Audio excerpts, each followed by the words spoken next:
विधानसभा reporter Hindi dictation गति 140 शब्द प्रति मिनट। Be ready.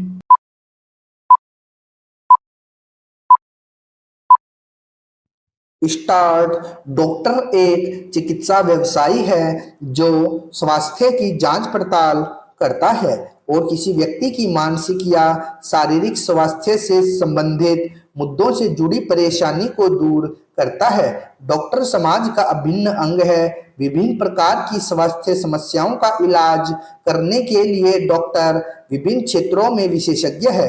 चिकित्सा विज्ञान का क्षेत्र विशाल है और इस पेशे में आने के लिए शिक्षा पूरी करने और कठोर प्रशिक्षण लेने में वर्षों लगते हैं।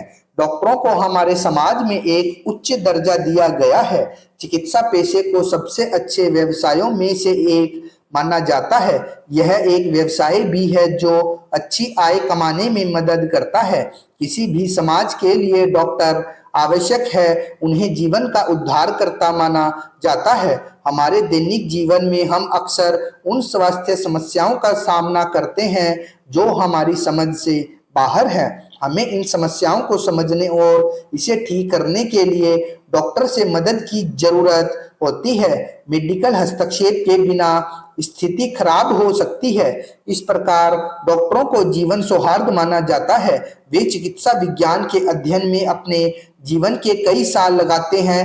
एक बार जब वे इस क्षेत्र के बारे में सैद्धांतिक और व्यवहारिक ज्ञान प्राप्त कर लेते हैं तो उन्हें इस पेशे को संभालने के लिए पूरी तरह से प्रशिक्षण दिया जाता है जो उनका लक्ष्य होता है। चिकित्सा व्यवसाय सदियों से विकसित हुआ है और अभी भी विकसित हो रहा है। विभिन्न बीमारियों की दवाएं तथा उपचार जो पहले उपलब्ध नहीं थे अब विकसित हुए हैं। चिकित्सा प्रौद्योगिकी ने भी समय गुजरने के साथ प्रगति की है। अगर हमारे पास अच्छे डॉक्टर हैं और हमारे आसपास के क्षेत्र में चिकित्सा सुविधाएं हैं तो यह राहत की भावना देता है क्योंकि हमें पता है कि हमारे पास तत्काल सहायता का साधन है। कई छात्र चिकित्सीय पेशे में जाने और डॉक्टर बनने की इच्छा रखते हैं। जहां लोग अपने जीवन को लेकर डॉक्टरों पर भरोसा करते हैं, वहीं अतीत में कुछ मामलों ने उनके विश्वास को हिलाकर रख दिया है। डॉक्टरों को अपने पेशे के प्रति वफादार रहना आवश्यक है। भारत में डॉक्टरों को ऊंचा दर्जा दिया जाता है। हालांकि भारत में स्वास्थ्य सेवा उद्योग विश्व के विकसित देशों के समान नहीं है, परंतु हमारे पास चिकित्सा का अध्ययन करने के लिए अच्छी सुविधा है और इसके लिए प्रतिभाशाली डॉक्टरों का एक समूह भी है। फिर भी भारत को स्वास्थ्य सेवा में लंबा रास्ता तय करना है। भारत में कई निजी नर्सिंग होम और अस्पतालों की स्थापना की जा रही है। विडंबना यह है कि इनमें से कोई भी जनता की सेवा के उद्देश्य से स्थापित नहीं किया जा रहा है। ये सिर्फ व्यापार करने के लिए है। सरकार ने कई सरकारी अस्पतालों का गठन किया है। इनमें से किसी में एक अच्छा बुनियादी ढांचा है पर अधिकांश को अच्छी तरह प्रबंधित नहीं किया जा रहा है। स्वास्थ्य सेवा उद्योग में विभिन्न स्तरों पर बहुत भ्रष्टाचार है। हर कोई पैसे कमाना चाहता है, भले ही इसके लिए किसी के स्वास्थ्य की कीमत चुकानी पड़े। सरकारी अस्पतालों में कार्यरत कर्मचारी भी रोगियों को ठीक से सेवा देने के लिए प्रतिबद्ध नहीं है। ऐसे कई मामले देखने को मिले हैं जहां रिपोर्ट गलत साबित हो जाती है और रोगियों को समय पर दवा नहीं मिल पाती। इसके अलावा जब अस्पताल में दवाएं और चिकित्सा उपकरणों की आपूर्ति की बात आती है तो कुप्रबंधन देखने को मिलता है। न केवल मरीजों बल्कि डॉक्टरों को भी इस तरह की समस्याओं का सामना करना पड़ता है। डॉक्टरों का कर्तव्य रोगी की जांच करना, समस्या को दूर करना, इलाज करना और रोगी की स्थिति की निगरानी करना है। हालांकि नर्सों और कर्मचारियों की कमी के कारण डॉक्टरों को भी विभिन्न कार्यों को करने के लिए मजबूर किया जाता है। निजी अस्पतालों और नर्सिंग होम को व्यवसाय करने के उद्देश्य से स्थापित किया जा रहा है, न कि जनता की सेवा के इरादे से। बार बार धोखाधड़ी के कई मामलों के माध्यम से यह साबित हो गया है। विश्वास के पहलू के कारण भारत में लोग इन दिनों डॉक्टरों से इलाज करवाने में संकोच करते हैं। इस प्रकार मानसिक क्षेत्र में उन्नति को दर्शाने वाले उसके सभी कार्य संस्कृति का अंग होते हैं। जो भोजन हम खाते हैं, जो कपड़े हम पहनते हैं, जो भाषा हम बोलते हैं और जिस भगवान की पूजा हम करते हैं, ये सभी सभ्यता की श्रेणी में आते हैं। ये सभ्यताएं मानव की संस्कृति भी दर्शाती है। सरल शब्दों में हम कह सकते हैं कि संस्कृति उस विधि का प्रतीक है जिसके आधार पर ही हम सोचते हैं और उसके आधार पर ही कोई कार्य करते हैं। इसमें वे सभी भाव और विचार शामिल होते हैं जो हमने एक परिवार और समाज के सदस्य होने के नाते अपने उत्तराधिकार में प्राप्त किए हैं।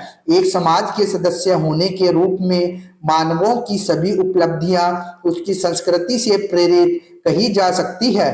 कला, संगीत, साहित्य, दर्शन, धर्म और विज्ञान सभी संस्कृति के प्रकट पक्ष है। जीवन के विभिन्न पक्षों पर व्यक्ति विशेष का अपना दृष्टिकोण भी सम्मिलित है। इस प्रकार संस्कृति मानव जनित मानसिक पर्यावरण से संबंध रखती है जिसमें सभी अभौतिक उत्पाद एक पीढ़ी से दूसरी पीढ़ी को प्रदान किए जाते हैं। समाज के वैज्ञानिकों ने एक सामान्य सहमति है कि संस्कृति में मनुष्य द्वारा प्राप्त सभी आंतरिक और बाहरी व्यवहार के तरीके शामिल होते हैं। संस्कृति किसी भी समाज का वह छोटा सा संस्कार है जिसके माध्यम से लोग परस्पर संप्रेषण करते हैं, विचार करते हैं और जीवन के विषय में अपने ज्ञान को दिशा देते हैं। संस्कृति एक समाज से दूसरे समाज तथा एक देश से दूसरे देश में बदलती रहती है।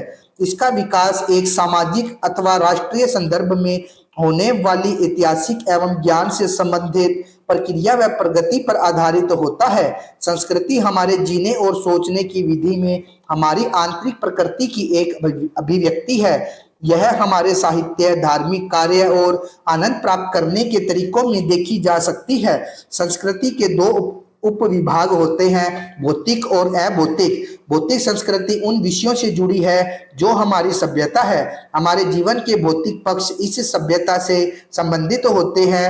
अभौतिक संस्कृति का संबंध मनुष्य के विचार, आदर्श, भावना और विश्वास से है। संस्कृति एक व्यक्ति से दूसरे व्यक्ति, एक परिवार से दूसरे परिवार, एक समाज से दूसरे समाज तथा एक देश से दूसरे देश में बदलती रहती है।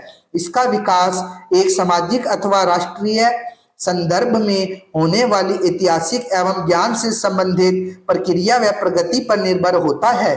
संस्कृति और सभ्यता दोनों शब्द एक दूसरे के पर्याय के रूप में प्रयोग किए जाते हैं, फिर भी दोनों में कुछ न कुछ भिन्नता होती है और दोनों के अर्थ अलग अलग होते हैं। संस्कृति का संबंध व्यक्ति और समाज में निहित संस्कारों से है और उसका निवास उसके मानस से में होता है। वहीं दूसरी ओर सभ्यता का क्षेत्र व्यक्ति और समाज के बाह्य स्वरूप से है।